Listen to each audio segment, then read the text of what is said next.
ওকে, so আজকে আমরা যে টপিকের উপর ডিসকাস করব সেটা হচ্ছে পিয়াজোইলেকট্রিক ইফেক্ট। তো লাস্ট ক্লাসে মনে হয় একটা ছোট ডেফিনেশন দিছিলাম পিয়াজোইলেকট্রিক ইফেক্ট কি, ঠিক আছে? তাহলে কেউ কি বলতে পারবা ইফেক্টটা কি?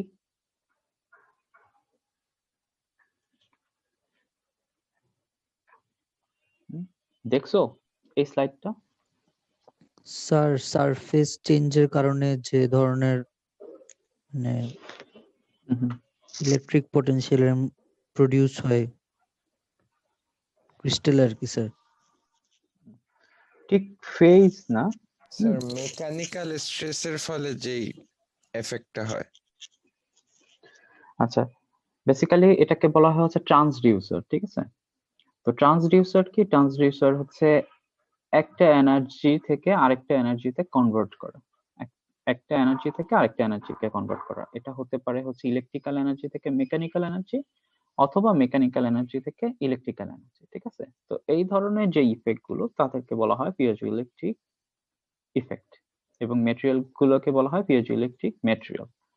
তো এখানে দেখো যে জিনিসটা দেখানো হয়েছে পিয়েজোইলেকট্রিক ইফেক্টটা কি। পিয়েজোইলেকট্রিক ইফেক্টটা হচ্ছে যদি আমার যদি কোনো মেটেরিয়াল থাকে, সেই মেটেরিয়ালে যদি আমি ফোর্স অ্যাপ্লাই করি, তাহলে সেখানে কিছু চার্জ হচ্ছে অ্যাপেয়ার্স হয়।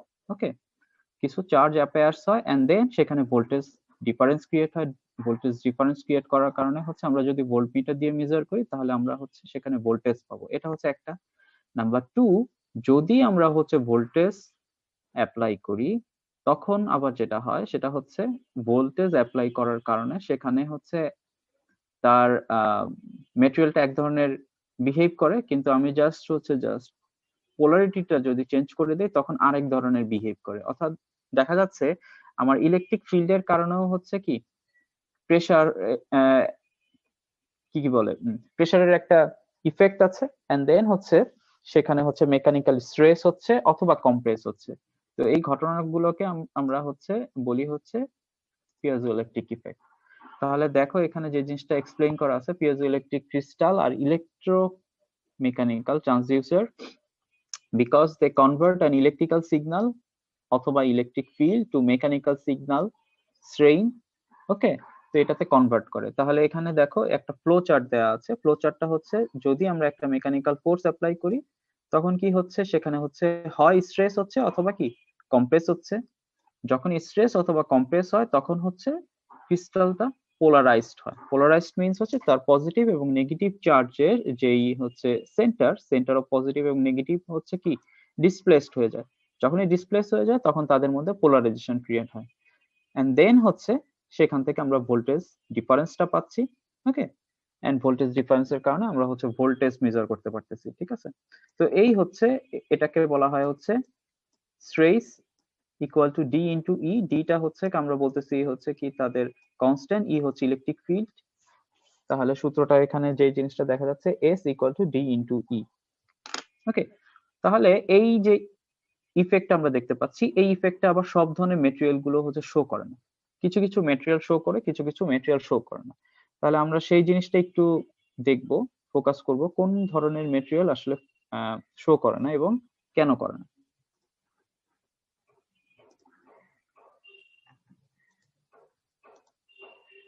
আচ্ছা, এর আগে জাস্ট আমরা এটা জাস্ট একটা হচ্ছে প্রেসার সেন্সর। আমরা দেখতে পাচ্ছি প্রেসার বাড়লে তার হচ্ছে ভোল্টেজের ডিরেকশনটা কিভাবে চেঞ্জ হচ্ছে, বাড়লে বা কমলে।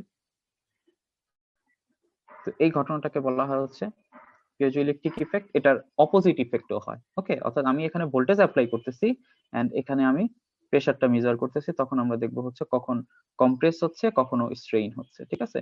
তার পোলারিটির উপর ডিপেন্ড করে।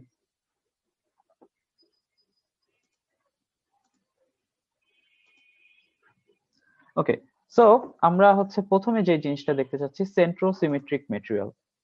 তো সেন্ট্রোসিমেট্রিক মেটেরিয়াল বলতে আমরা যে জিনিসটা বুঝি সেটা হচ্ছে যেই মেটেরিয়ালের পজিটিভ যেই ইয়েটা সেন্টার অফ চার্জ এবং নেগেটিভ সেন্টার অফ চার্জ হচ্ছে কোইনসাইড আছে। ওকে, পজিটিভ এবং নেগেটিভ হচ্ছে কি কোইনসাইড আছে, তো জেনারেলি আমরা হচ্ছে কিউবিক যেই ক্রিস্টাল, এই কিউবিক ক্রিস্টালে আমরা হচ্ছে এই চার্জটা হচ্ছে নেগেটিভ এবং পজিটিভের যেই চার্জ সেন্টার, এটা হচ্ছে কোইনসাইড করা থাকে এই পয়েন্টে, মাঝখানের পয়েন্টে, যেহেতু তাদের মধ্যে কোনো ডিসপ্লেসমেন্ট নাই, সো দ্যাট কি কোনো ধরনের পোলারাইজেশন পাচ্ছি না। সো এই পোলারাইজেশন না পাওয়ার কারণে আমরা হচ্ছে পাইজো ইলেকট্রিক ইফেক্টটাও হচ্ছে কি এখানে হচ্ছে আমরা মেজার করতে পারবো না, ঠিক আছে। তো বেসিক্যালি এই কারণে সেন্ট্রোসিমেট্রিক ম্যাটেরিয়াল গুলো হচ্ছে পাইজো ইলেকট্রিক ইফেক্টটা শো করে না। এখানে একটা এক্সাম্পলের মাধ্যমে হচ্ছে অ্যানালাইসিস করা আছে। দেখো এটা একটা ক্রিস্টাল, সিম্পল একটা সোডিয়াম ক্লোরাইড ক্রিস্টাল আমি ধরে নিলাম, হ্যাঁ। তো এখানে এটা হচ্ছে পজিটিভ, এটা হচ্ছে নেগেটিভ। যখনই আমরা হচ্ছে এরকম পাবো, সেটা হচ্ছে এটাকে যদি সেন্টার হয়, সেন্টারের হচ্ছে এটা যদি ও হয়, ও পয়েন্টের আমরা জাস্ট হচ্ছে আপ ডিরেকশনে একটা হচ্ছে চার্জ পেলাম এবং হচ্ছে ডাউন ডিরেকশনে একটা চার্জ পেলাম, এবং দুইটা চার্জ যদি সিমিলার হয় তখন আমরা যেটা বুঝতে পারতেছি সেটা হচ্ছে কি চার্জটা কোইনসাইড করছে, ঠিক আছে। আমরা যদি হচ্ছে পজিটিভ ডিরেকশন এবং হচ্ছে রিভার্স ডিরেকশনে আবার যদি দেখি, তাহলে আমরা হচ্ছে প্রতি ক্ষেত্রেই আমরা হচ্ছে প্রতি পয়েন্টের রেসপেক্টেই দেখবো হচ্ছে কি এটা কোইনসাইড করতেছে। এন্ড দেন কোইনসাইড করার কারণে এখানে কি কোনো ধরনের পোলারাইজেশন নাই। এখন আমরা যদি একটা ফোর্স অ্যাপ্লাই করি, এক্সটার্নাল মেকানিক্যাল ফোর্স অ্যাপ্লাই করি, তখন হচ্ছে আমরা দেখব তাদের ডিস্টেন্সটা কমে গেছে, ঠিক আছে। ধরো এই যে ডিস্টেন্সটা আছে, আমি এটার নাম দিলাম হচ্ছে D1, এটার নাম দিলাম হচ্ছে D2। তাহলে আমরা হচ্ছে এই পয়েন্টের সাপেক্ষে যদি পোলারাইজেশন চিন্তা করি, তাহলে ও একটা পোলারাইজেশন পাবো, এখানে একটা পোলারাইজেশন পাবো। ওকে, যেহেতু কি এটা হচ্ছে সেন্টারে আছে, সো আলটিমেটলি পোলারাইজেশন হচ্ছে 0। কিন্তু এখানে দেখো আমি যখনই ফোর্স অ্যাপ্লাই করতেছি, তার ডিস্টেন্সটা কি আগে থেকে কমে গেছে, এখন হচ্ছে D1 প্রাইম, আর এটা হচ্ছে কি D2 প্রাইম।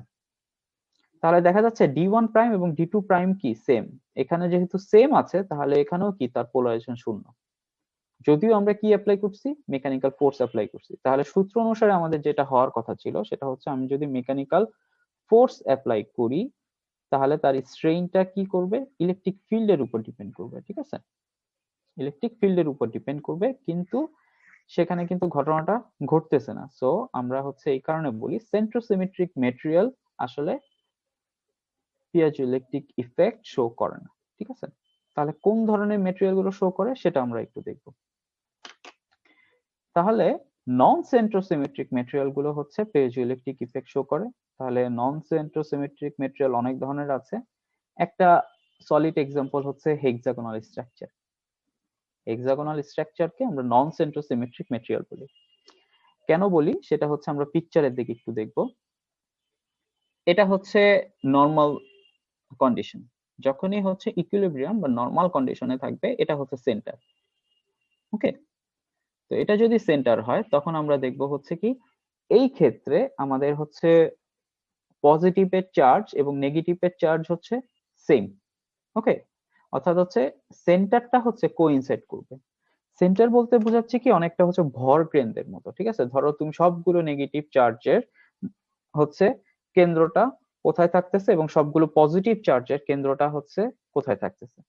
তো এটা হচ্ছে কি সেন্টার অফ চার্জ। এখন সেন্টার অফ যেই চার্জ সেটা হচ্ছে কি কোইনসাইড করতেছে।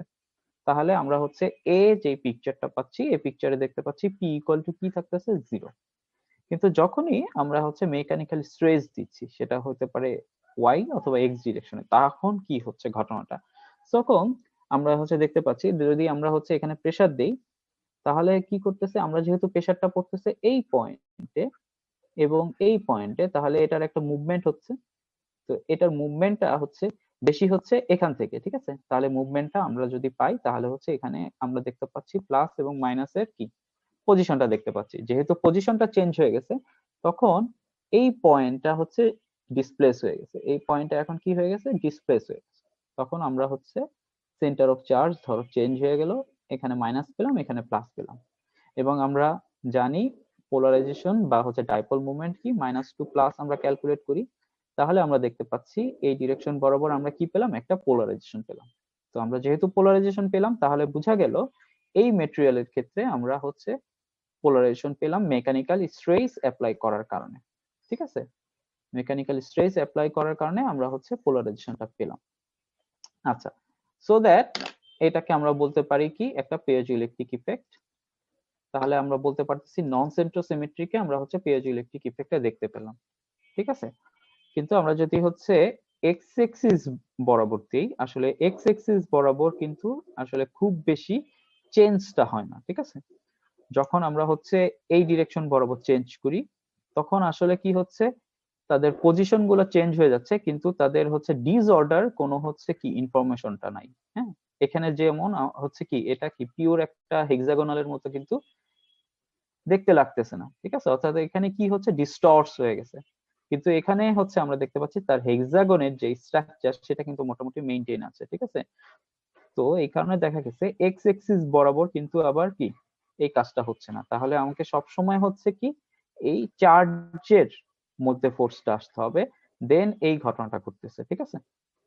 তাহলে এটা হচ্ছে নন সেন্ট্রোসিমেট্রিক মেটেরিয়াল। পরীক্ষার মাঝে মাঝে আসে, সেটা হচ্ছে কোন ধরনের মেটেরিয়াল গুলো আসলে পিয়েজোইলেকট্রিক ইফেক্ট শো করে এবং কেন করে। তখন হচ্ছে দুইটা এক্সাম্পল দিতে হবে, একটা হচ্ছে কিউবিক স্ট্রাকচার আর একটা হচ্ছে কি হেক্সাগন স্ট্রাকচার। দেন দুইটা স্ট্রাকচার দিয়ে জাস্ট হচ্ছে এই 6টা পিকচার দিয়ে অ্যানালাইসিস করতে হবে। হ্যাঁ, তাহলে হেক্সাগনের ক্ষেত্রে হচ্ছে হেক্সাগোনাল স্ট্রাকচারের ক্ষেত্রে, বাট হচ্ছে হেক্সাগোনাল ক্লোজ প্যাকে হচ্ছে কিন্তু হচ্ছে ডায়মন্ড বা হচ্ছে কিউবিক যেগুলো কিউবিকের ক্ষেত্রে হচ্ছে না।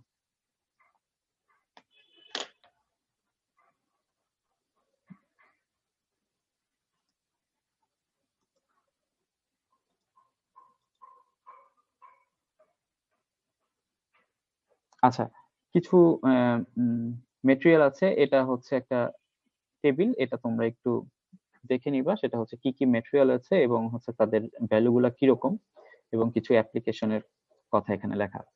নেক্সট হচ্ছে আরেকটা আমরা হচ্ছে টপিক দেখবো, সেটা হচ্ছে পাইরো ইলেকট্রিসিটি। তো এর আগেরটা ছিল মেকানিক্যাল ফোর্সের সাথে রিলেটেড, মেকানিক্যাল ফোর্স এবং কি ভোল্টেজ, এই দুইটা ইন্টার রিলেটেড। এখন আমরা যেটা দেখবো সেটা হচ্ছে টেম্পারেচার এবং ভোল্টেজ, এই দুইটা ইন্টার রিলেটেড। যখনই টেম্পারেচার এবং ভোল্টেজ ইন্টার রিলেটেড আছে তখন আমরা তাদেরকে বলি পাইরো ইলেকট্রিক মেটেরিয়াল। ওকে, খুবই সিম্পল একটা কনসেপ্ট। সেটা হচ্ছে যখনই আমরা টেম্পারেচার চেঞ্জ করব তখন টেম্পারেচার চেঞ্জের কারণে হচ্ছে সেখানে চার্জ অ্যাপেয়ার হবে এন্ড দেন হচ্ছে পোলারাইজেশন ক্রিয়েট হবে, ঠিক আছে। তো এই ধরনের মেটেরিয়াল গুলোকে আমরা বলি হচ্ছে পাইরো ইলেকট্রিক মেটেরিয়াল।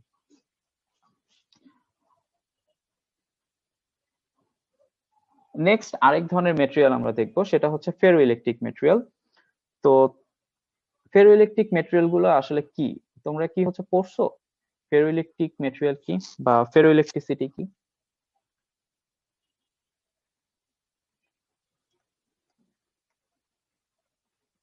না স্যার, এখনো দেখা হয়নি আর কি। আচ্ছা, জেনারেলি তোমাদের অনেকের হচ্ছে জানার কথা, সেটা হচ্ছে কি ম্যাগনেটিক মেটেরিয়াল গুলোকে আমরা অনেকগুলো ভাগে ভাগ করতে পারি, ঠিক আছে। কি কি ভাগ, সেটা হতে পারে হচ্ছে প্যারাম্যাগনেটিক মেটেরিয়াল, সেটা হতে পারে হচ্ছে ডায়াম্যাগনেটিক মেটেরিয়াল বা হচ্ছে ফেরোম্যাগনেটিক মেটেরিয়াল, ঠিক আছে। তো এগুলোর বিভিন্ন নাম আছে। তো সেই মেটেরিয়ালের নাম অনুসারে এটা নাম দেওয়া হয়েছে ফেরো ইলেকট্রিসিটি, ফেরো ইলেকট্রিক মেটেরিয়াল। তো বেসিক্যালি কনসেপ্টটা কি, কনসেপ্টটা হচ্ছে পোলার মলিকুলের মতো। পোলার মলিকুলের কি আছে, আগে থেকেই ডাইপোল মোমেন্ট আছে, ঠিক আছে, আগে থেকেই পার্মানেন্ট একটা ডাইপোল মোমেন্ট আছে, এই কারণে তাদেরকে পোলার মলিকুল বলা হয়। সিমিলার ফেরো ইলেকট্রিক মেটেরিয়ালে হচ্ছে আগে থেকেই পোলারাইজেশন আছে, অর্থাৎ যেই ধরনের মেটেরিয়াল গুলোকে স্পন্টেনিয়াস পোলারাইজেশন আছে ইলেকট্রিক ফিল্ড অ্যাপ্লাই ছাড়া, ঠিক আছে, অর্থাৎ এক্সটার্নাল কোনো ইফেক্ট ছাড়াই কি তাদের মধ্যে পোলারাইজেশন আছে, তখন তাদেরকে বলা হয় কি ফেরো ইলেকট্রিক মেটেরিয়াল। ওকে, তো জেনারেলি আমরা হচ্ছে যেটা বলি ম্যাগনেটাইজেশনের ক্ষেত্রে, যদি ম্যাগনেটাইজেশন ফিল্ড হচ্ছে এই ডিরেকশন বরাবর হয় তখন যে জিনিসটা হচ্ছে দেখা যায় আমাদের হচ্ছে ম্যাগনেটিক মেটেরিয়ালে যেই মোমেন্ট গুলো হচ্ছে মোটামুটি এই ডিরেকশন বরাবর কি তারা অ্যালাইন থাকে, ঠিক আছে, মোটামুটি এই ডিরেকশন বরাবর অ্যালাইন থাকে, এদেরকে বলা হয় পার্মানেন্ট ম্যাগনেট। ওকে, এদেরকে বলা হয় ফেরোম্যাগনেট বা পার্মানেন্ট ম্যাগনেট। এন্ড দেন আমরা যদি ম্যাগনেটিক ফিল্ড অ্যাপ্লাই করি তখন এটা হচ্ছে ম্যাগনেটাইজেশনটা ইনক্রিজ হয় এবং হচ্ছে কি ফুললি অ্যালাইন হয়ে যায়, কিন্তু এদের হচ্ছে আগে থেকেই কি থাকে একটা অ্যালাইনমেন্ট থাকে। ওকে, সো সেই ধরনের মেটেরিয়াল গুলোকে বলা হয় ফেরোম্যাগনেটিক মেটেরিয়াল, ঠিক আছে। সো সেটার সাথে হচ্ছে কম্পেয়ার করে আমরা একটা নাম দিয়েছি ফেরোইলেকট্রিক মেটেরিয়াল। তাহলে ফেরোইলেকট্রিক মেটেরিয়াল কি? যাদের আগে থেকেই হচ্ছে স্পন্টেনিয়াস ইলেকট্রনিক পোলারাইজেশন আছে। ম্যাগনেটিকের ক্ষেত্রে কি? ম্যাগনেটিক পোলারাইজেশন আছে বা ম্যাগনেটাইজেশন আছে, ঠিক আছে। আর হচ্ছে এখানে হচ্ছে কি ফেরোইলেকট্রিকের ক্ষেত্রে স্পন্টেনিয়াস ইলেকট্রনিক পোলারাইজেশন আছে। যদি ইলেকট্রনিক পোলারাইজেশন থাকে তখন আমি তাদেরকে বলতেছি ফেরোইলেকট্রিক মেটেরিয়াল। তো এরকম একটা সিম্পল একটা এক্সাম্পল এখানে দেয়া আছে, সেটা হচ্ছে বেরিয়াম টাইটানাইট। বেরিয়াম টাইটানাইট অক্সাইড এরকম একটা মেটেরিয়াল আছে। তো এই মেটেরিয়ালটা হচ্ছে টেম্পারেচারের সাথে রিলেটেড। যেহেতু ম্যাগনেটাইজেশনটা কি টেম্পারেচারের সাথে রিলেটেড, আমরা হচ্ছে এটা মানে দেখছি একটা হচ্ছে ডাইপোল মলিকুলের ক্ষেত্রে আমরা যখন হচ্ছে অ্যানালাইসিস করি তখন এটা কি টেম্পারেচারের একটা ইফেক্ট ছিল। টেম্পারেচারের একটা ইফেক্ট ছিল। টেম্পারেচার যদি হচ্ছে বাড়ে তখন কি হচ্ছে র্যান্ডম হয়ে যাচ্ছে তাদের হচ্ছে পোলারাইজেশন গুলো। সো এই কারণে হচ্ছে সেটার একটা ইফেক্ট আছে। এখানেও হচ্ছে একটা ইফেক্ট আছে। সেই ইফেক্টটা হচ্ছে এরকম, এটা বেসিক্যালি 130 ডিগ্রি সেলসিয়াস পর্যন্ত এটা প্রপারলি কাজ করতে পারে। অর্থাৎ 130 ডিগ্রি সেলসিয়াস পর্যন্ত এটা ফেরোইলেকট্রিক মেটেরিয়াল হিসেবেই কি বিহেভ করতে পারে। কিন্তু যখনই 130 ডিগ্রি সেলসিয়াস এর উপরে চলে যায়, ওকে অ্যাবোভ চলে যায়, তখন আসলে কি ফেরোইলেকট্রিসিটি সেটা আর থাকে না। তাহলে এই যে 130 ডিগ্রি সেলসিয়াস এর উপরে চলে যায় যদি, তখন আমরা বলি হচ্ছে কি এটা কিউবিক স্ট্রাকচারে হচ্ছে পরিণত হয়। ম্যাগনেটাইজেশনের ক্ষেত্রে একটা নির্দিষ্ট টেম্পারেচার থাকে, এই টেম্পারেচারের উপরে যদি চলে যায় তখন আমরা হচ্ছে বলি ফেরোম্যাগনেটিক মেটেরিয়াল হচ্ছে প্যারাম্যাগনেটিক মেটেরিয়ালে কনভার্ট হয়। আর এখানে হচ্ছে কি, এখানে হচ্ছে এই যে স্ট্রাকচারটা কিউবিক যে স্ট্রাকচারটা, এটা হচ্ছে তাদের স্পন্টেনিয়াস পোলারাইজেশন ছিল, কিন্তু এটার উপরে এই কিউবিক স্ট্রাকচারটা তাদের হচ্ছে অবস্থানটা চেঞ্জ করে ফেলে এবং হচ্ছে এটার দেখতে হচ্ছে এরকম হয়ে যায়। এবং এখানে আমরা দেখতে পাচ্ছি কি তাদের পোলারাইজেশনটা ভ্যানিশ হয়ে গেছে, ঠিক আছে। অর্থাৎ এই আমাদের হচ্ছে পজিটিভ এবং নেগেটিভ চার্জের যেই হচ্ছে ইয়েটা সেন্টার, সেটা হচ্ছে কোইনসাইড করতেছে। কিন্তু 130 ডিগ্রি সেলসিয়াস এর কমে বিলোতে আমরা দেখতে পাচ্ছি কি এটা তাদের স্ট্রাকচারটা ঠিক রাখতেছে। এটা বেসিক্যালি একটা হচ্ছে টেট্রাগোনাল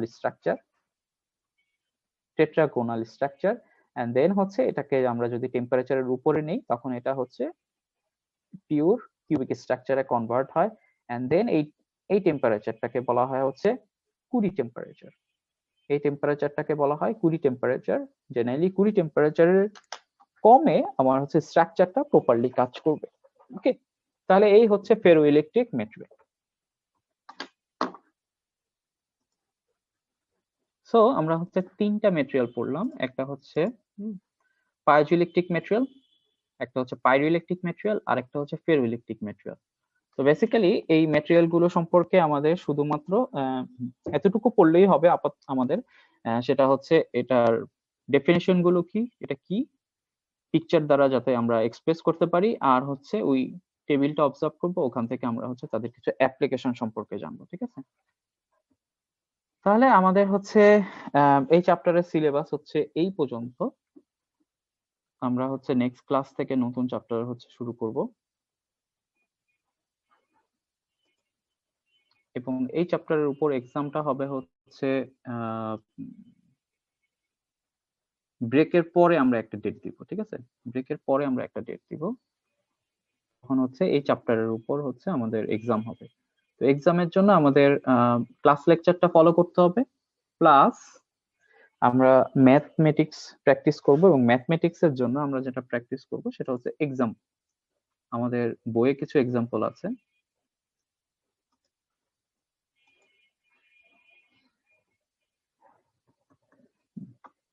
বইয়ের এক্সাম্পল গুলো হচ্ছে প্র্যাকটিস করব, এন্ড সেমিস্টার ফাইনালের জন্য তোমাদেরকে হচ্ছে এক্সারসাইজ হচ্ছে করতে দেওয়া হবে, ঠিক আছে।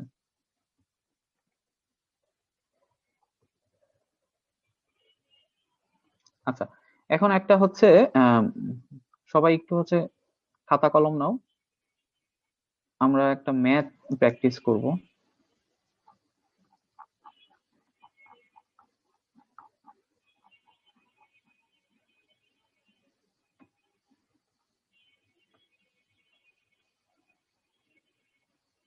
আচ্ছা, মোটামুটি এই ধরনের ম্যাথ গুলো হচ্ছে সেমিস্টার ফাইনালে থাকবে। দেখো আমরা হচ্ছে বি নাম্বার ম্যাথটা করব। বি নাম্বার ম্যাথটা কি বলা আছে আমরা একটু দেখি। কনসিডার 1 ন্যানোফ্যারাডে পলিস্টার ক্যাপাসিটর, অর্থাৎ একটা ক্যাপাসিটর আছে যার ক্যাপাসিটেন্সের ভ্যালু দেওয়া আছে 1 ন্যানোফ্যারাডে, that has a polymer film thickness 1 micrometer. Calculate the equivalent circuit of this capacitor. তাহলে ইকুইভ্যালেন্ট সার্কিটটা কি রকম হবে?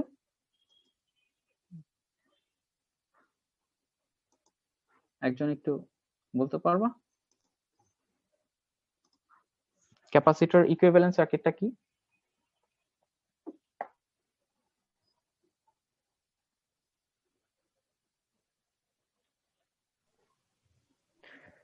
স্যার একটা রেজিস্ট্যান্স থাকবে আর ক্যাপাসিটর প্যারালাল থাকবে।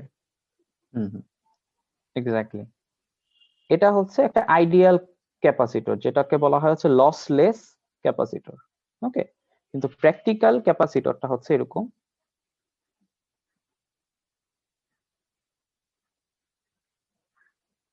ওকে, তাহলে এটা হচ্ছে ইকুইভ্যালেন্ট ক্যাপাসিটর, এটা হচ্ছে সি, আর এটাকে আমরা বলি জিপি, 1/RP। ওকে, তাহলে এই আরপি যে আমরা ভ্যালুটা পাচ্ছি এটা হচ্ছে প্যারালালি কানেক্ট করা আছে, এবং কি এটার কারণে আমরা হচ্ছে লস পাচ্ছি। আচ্ছা, সো আমরা এখন যেটা করব, এই ভ্যালুগুলো হচ্ছে ডিজাইন করব কার জন্য? এই প্যারামিটার গুলোর জন্য। তো এখানে দেখো একটা হচ্ছে পিকচার দেওয়া আছে। তো এই পিকচার থেকে বেসিক্যালি আমরা হচ্ছে বের করব আমাদের হচ্ছে ভ্যালুগুলো হচ্ছে কি কি। ওকে, আচ্ছা তাহলে আমরা একটু দেখি আমাদেরকে কি কি বের করতে বলা হয়েছে। আমাদের হচ্ছে ভ্যালু দেওয়া আছে কনসিডার 1 ন্যানোফ্যারাডে পলিস্টার, অর্থাৎ এটা হচ্ছে সি এর ভ্যালু। থিকনেস 1 মাইক্রোমিটার, এটা হচ্ছে ডি এর ভ্যালু।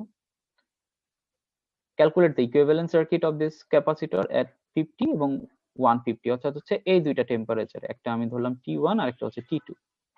বলছে use the data from this figure, অর্থাৎ এই ফিগার থেকে আমরা হচ্ছে ডাটাগুলো নিব।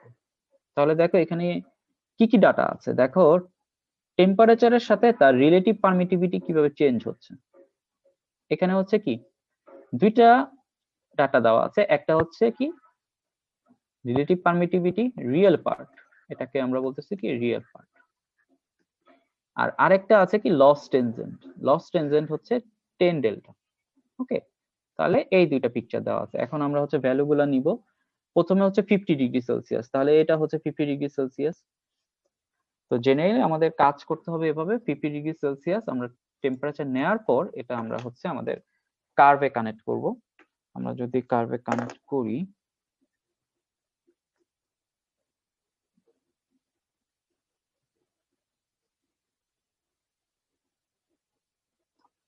এরকম একটা মোটামুটি পিকচার পেলাম। ঠিক আছে, তাহলে এই পিকচার থেকে আমরা দেখতে পাচ্ছি তার রিলেটিভ পারমিটিভিটির ভ্যালুটা কত?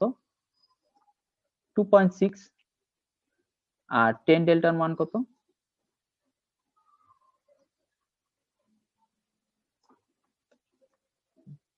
এরকম একটা ভ্যালু। ওকে, সো এখান থেকে আনুমানিক আমরা হচ্ছে একটা মান ধরে নিব। ঠিক আছে, আমরা আনুমানিক একটা মান ধরে নিব। এক্সাক্ট মানে যে হবে সেটা হচ্ছে নাও হতে পারে। আমরা হচ্ছে আনুমানিক মান ধরবো কিভাবে, আমি জাস্ট একটা আইডিয়া দেই। আচ্ছা, যেহেতু এখান থেকে এই পর্যন্ত হচ্ছে কি টোটাল 10টা ঘর আছে, তো তখন তুমি আনুমানিক যদি ধরো এটা যদি 5টা হয়, তাহলে এটা অ্যাটলিস্ট কি 2টা ঘর হতে পারে। ওকে, সো সেই অনুযায়ী হচ্ছে কি 2 ইন্টু তোমার 0.001 এভাবে তুমি হচ্ছে ক্যালকুলেট করতে পারো। ঠিক আছে, আচ্ছা সো এটা হচ্ছে কি 50 ডিগ্রি সেলসিয়াসের জন্য ছিল। এখন হচ্ছে 150 জন্য তাহলে কি রকম হবে? 150 জন্য আবার সিমিলার হচ্ছে তুমি একটা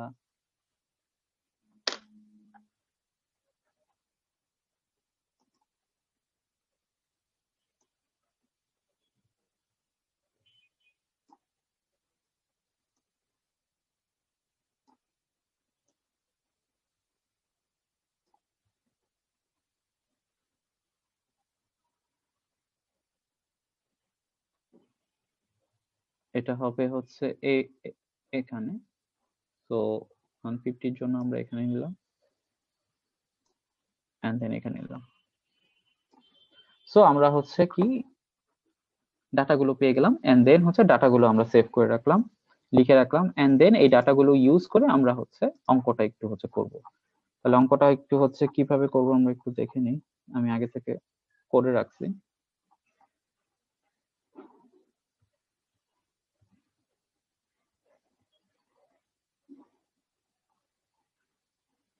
আচ্ছা, প্রথমে আমি যেই কাজটা করছি সেটা হচ্ছে ভ্যালুগুলা হচ্ছে লিখে নিচ্ছি। তাহলে ভ্যালুগুলা কি, T equal to 50 degree Celsius, T equal to 50 degree সেলসিয়াসে আমার হচ্ছে রিলেটিভ পারমিটিভিটি 2.6 এবং 150 ডিগ্রি সেলসিয়াসে রিলেটিভ পারমিটিভিটি এরকম একটা মান আমরা লিখে রাখলাম 2.875। আচ্ছা, এখন দেয়া আছে সি ইকুয়াল টু কত, 1 ন্যানোফ্যারাডে এট রুম টেম্পারেচার টি, থিকনেস দেওয়া আছে কি ডি ইকুয়াল টু 1 মাইক্রোমিটার এবং ফ্রিকোয়েন্সি কত 1 কিলোহার্টজ। তাহলে ভ্যালুগুলো সবগুলো দেয়া আছে। এখন আমরা কি বের করব, আমরা বের করব হচ্ছে 50 ডিগ্রি সেলসিয়াসের জন্য হচ্ছে কি তাদের, আচ্ছা আমাদের হচ্ছে কোশ্চেনটা কি কি বলা আছে,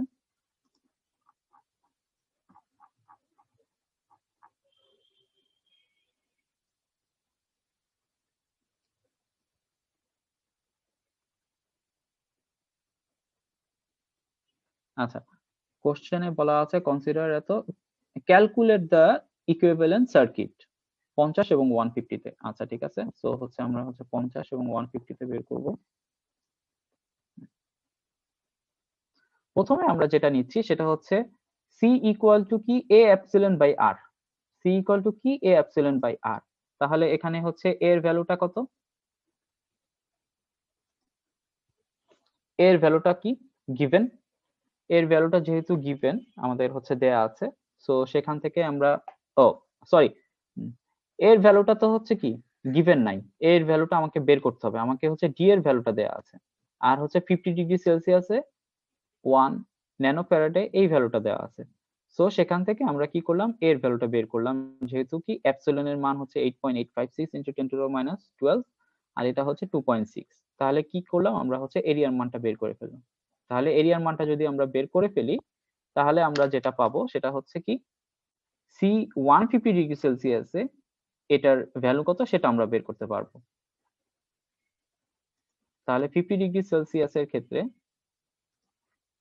ইকুইভ্যালেন্ট সার্কিট যদি আমরা বের করি তাহলে আমাদের হচ্ছে কি কি প্যারামিটার লাগবে, একটা লাগবে হচ্ছে সি আর আরেকটা লাগবে কি জিপি। 50 ডিগ্রি সেলসিয়াসের ক্ষেত্রে সি এর ভ্যালুটা কি দেয়া আছে, এখন হচ্ছে কি বের করতে হবে, জিপি বের করতে হবে। জিপি ইকুয়াল টু কি ওমেগা সি 10 ডেল্টা, ওমেগার ভ্যালু কত 2 পাই এফ, যেহেতু কি এফ এর ভ্যালুটা আছে সো এখান থেকে 2 পাই এফ বের করতে পারবো, সি দেওয়া আছে 10 ডেল্টাও কি আমরা বের করলাম, তাহলে আমরা কি বের করে ফেললাম, আমরা হচ্ছে সি এবং জিবি বের করে ফেললাম। সো এটাই হচ্ছে কি ইকুইভ্যালেন্ট সার্কিট। এখন আমরা হচ্ছে 150 তে আসি।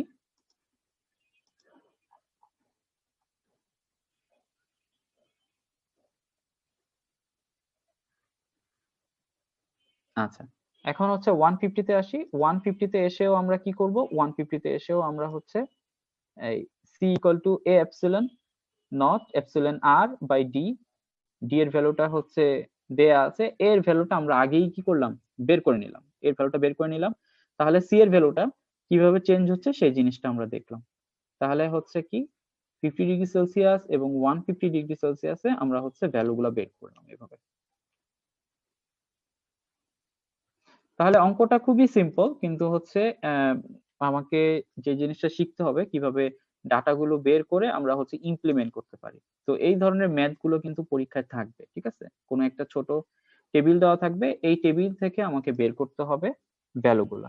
তো জেনারেলি হচ্ছে আহ, আমরা হচ্ছে যখন 10 ডেল্টা বের করি, 10 ডেল্টা আমরা যখন বের করি আমাদের সূত্র কি ছিল, আমাদের সূত্র ছিল হচ্ছে GP equal to omega C 10 delta.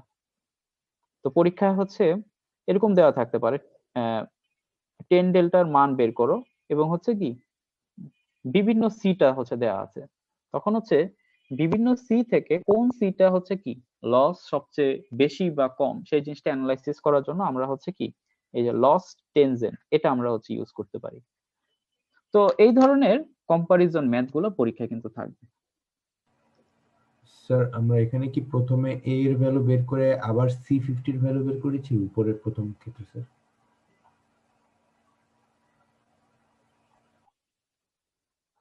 C50 এর ভ্যালুটা হচ্ছে গিভেন আছে, ঠিক আছে, 1 ন্যানোফ্যারাডে। So G that sir. হচ্ছে এখানে হচ্ছে আমাকে হচ্ছে শুধুমাত্র এর ভ্যালুটা বের করছি, হ্যাঁ। তার মানে আমার শুধু C150 এর ভ্যালুটা নতুন করে বের করতে হবে।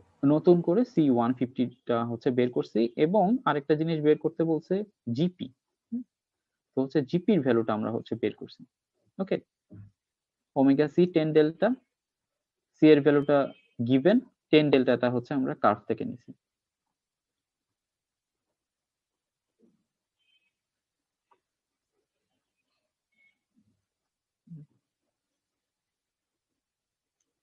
বুঝতে পারছো? জি স্যার।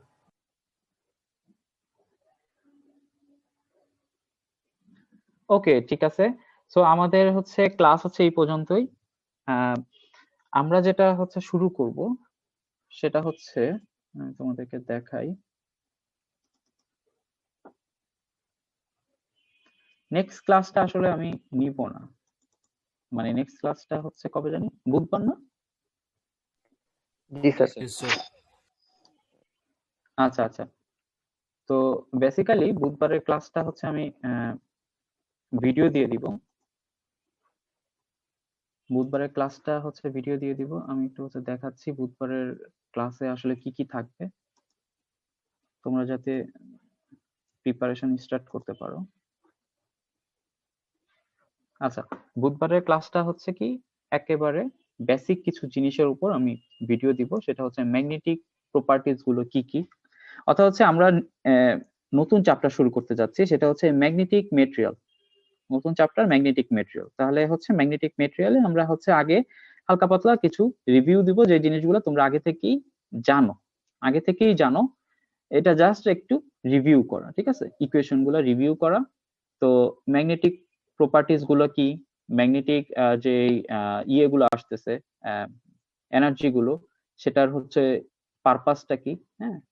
তো এই জিনিসগুলো আমরা দেখবো, ঠিক আছে, magnetic properties, magnetic dipole moment, হ্যাঁ, তারপরে হচ্ছে ম্যাগনেটিক ডাইপোল মোমেন্টে কিভাবে টর্ক ক্রিয়েট হয়, এই জিনিসগুলোর উপর আমরা হচ্ছে ভিডিও দিয়ে দিব ইনশাআল্লাহ। মিডের পরে আমরা হচ্ছে এটার উপর ডিসকাশন ক্লাসটা নিব, ঠিক আছে। সো কাইন্ডলি সবাই ভিডিওগুলা একটু ভালোভাবে দেখ।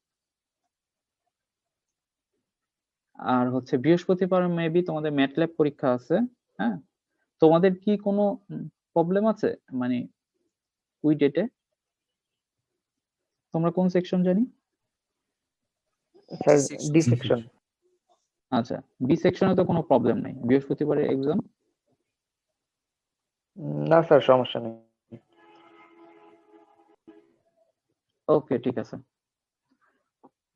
তো আজকে এই পর্যন্ত, আর হচ্ছে সবাই অ্যাটেন্ডেন্সটা ফিল আপ করো।